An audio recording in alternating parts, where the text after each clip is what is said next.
Hello again. So we're in the third little video on models. So remember we talked about formulas with free variables in the previous video. So we said that a formula with a free variable is true when, well, by itself it doesn't have a truth value. It's true when an object is assigned to the variable. Well, in this case, if and only if O is in the extension of f, fx then gx. That's true when O is assigned to f if and only if, well, either the antecedent is true when O is assigned to x, or the consequent is true when O is assigned to x. So this is what we discussed at the end of the previous lecture. And so in particular, if f is false of O, then fx is false, and so the whole conditional is true. If g is false of O, then gx is true of O. Then if g is true of O, then gx is true when x refers to O, and so gx is true, and so the whole conditional is true. Okay, so let's talk about quantifiers for a second.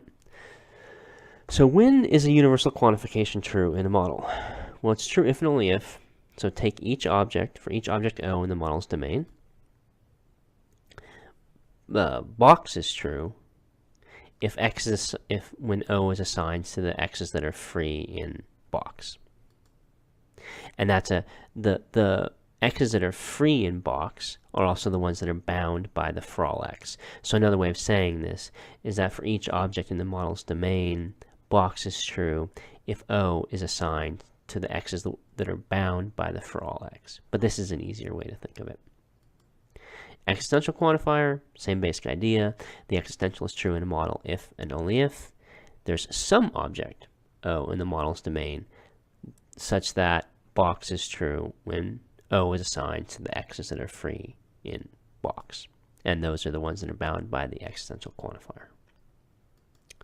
So we have for all x if fx then gx. How does this work? So it's true if and only if fx and gx is true when each O is assigned to x, each O from the domain.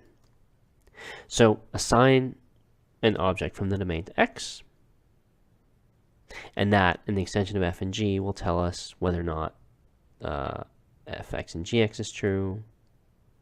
And that will tell us whether or not if fx and gx is true. So you can think of it like this.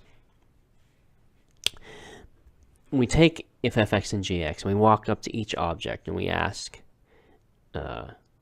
is this conditional true of you? And that means, well, is the antecedent false or the consequent true of you? And there's an answer. And if the answer is yes, we go to the next object and ask, well, is if fx and gx true of you?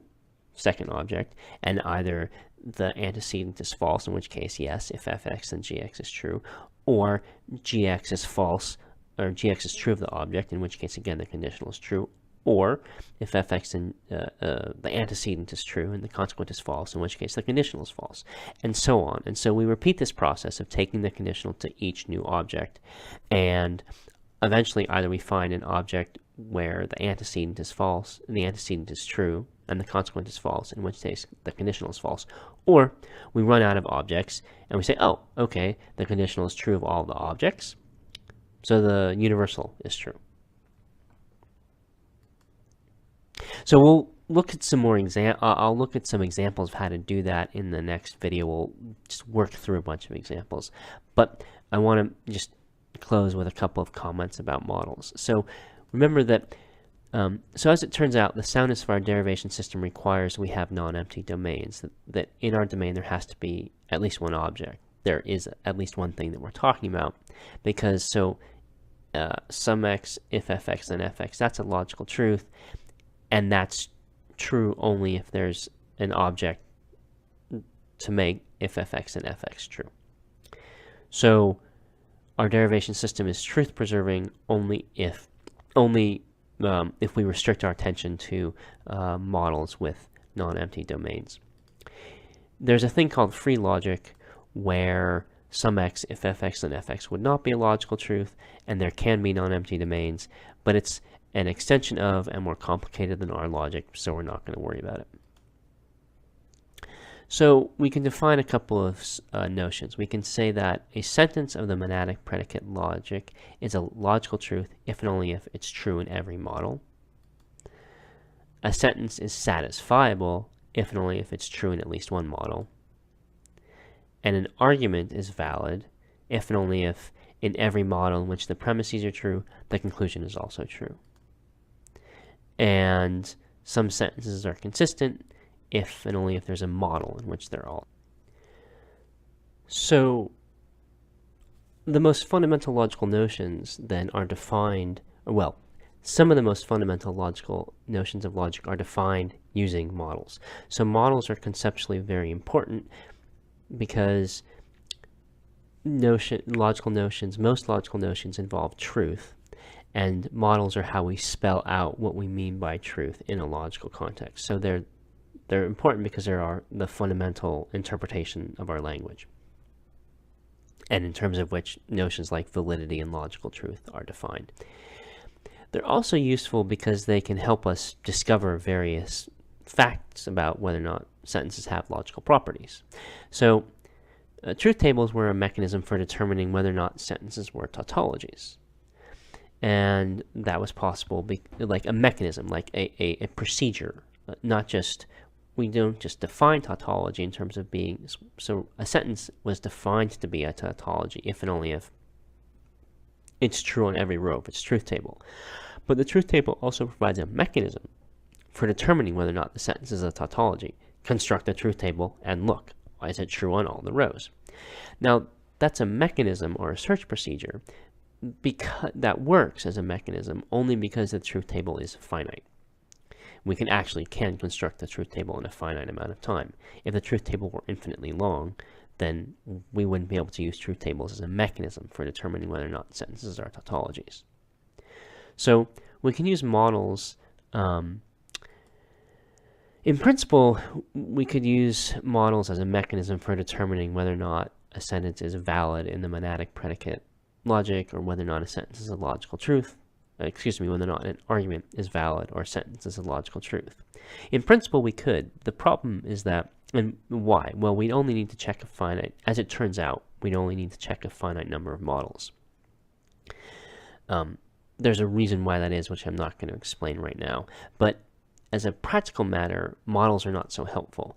The problem is that the number of models you'd have to look at is too big. It would just take too long. You could do it in a finite amount of time, like with a truth table. But truth tables, let's say you got even like 5 sentence letters, so 2, 4, 8, 16, 32. That's a 32-row truth table. It would be a hassle, but it wouldn't take that long.